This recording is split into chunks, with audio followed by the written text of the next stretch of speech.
Good morning. So today we are going to look at law of cosines. So last week we used law of sines, and that went with angle, angle, side, angle, or side, side, angle. Today we're going to use law of cosines to solve triangles when two sides and the included angle are known. So that's side, angle, side. So two sides and one angle. Or when all three sides are known, which is side, side, side.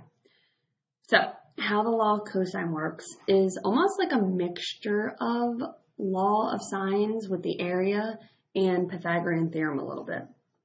So you have a squared equals b squared plus c squared minus 2bc cosine of a, or b squared equals a squared plus c squared minus 2ac cosine of b, or c squared equals a squared plus b squared minus 2ab cosine of c.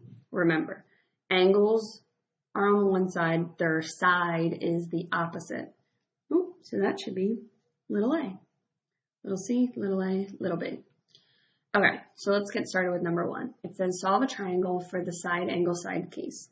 So again, side, side, angle, two sides and an angle. So the first thing you want to do is draw the triangle. I usually try to mimic this one where B is on top, so little b, c is there, so little c, angle A, side A. Okay, so since we have two sides and an angle, looking at this, we're going to use the second one. We have A, we have C, AC, and we have angle B. So always look for what you're given, and that determines what formula that you're going to use. So if you want to write out a step, use law of cosine to find missing side. So it'll be b squared equals a squared plus c squared minus 2ac cosine of b. So we don't know b squared, so we're going to leave that piece there. We know that a squared is 11. We know c is 14. 2 times 11 times 14 cosine of 34. So all we're doing is filling in that formula. So you're going to go through and fill that out. So I like to do 11 squared plus 14 squared and get 317 to sort of do this piece on its own, and then you can do the second half. So then you want to multiply 2 times 11 times 14 times cosine of 34, and you get minus 255.3435. So if you want to look at my calculator, that's what it looks like. If you want to use Desmos for that, I would highly recommend it.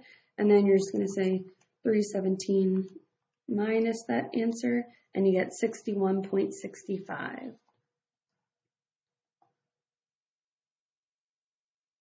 And remember, that's b squared.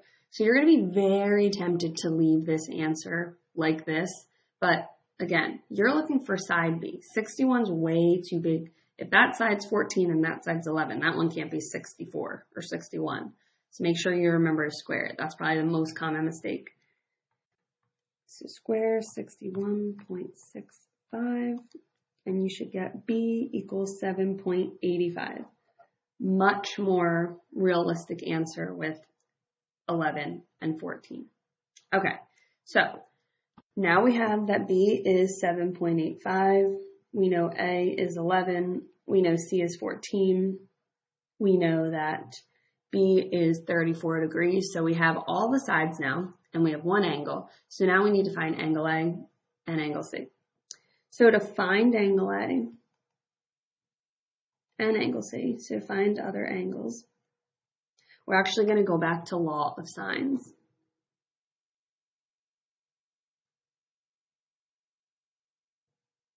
So that is what we did last week.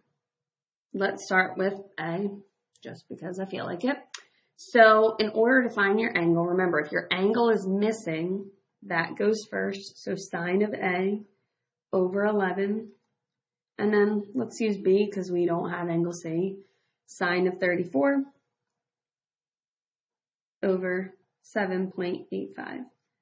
And then you cross multiply and you get 7.85 times sine of A equals 6.15.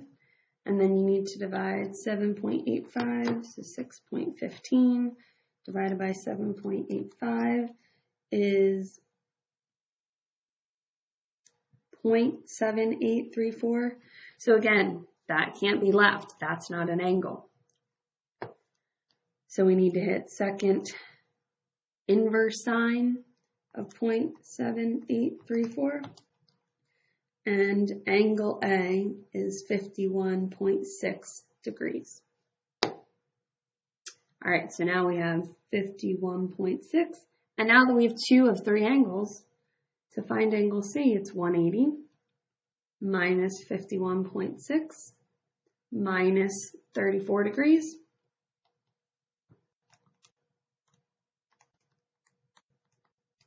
And you get 94.4 degrees. So you found angle A, angle C, and side B. That's it for example 1 today.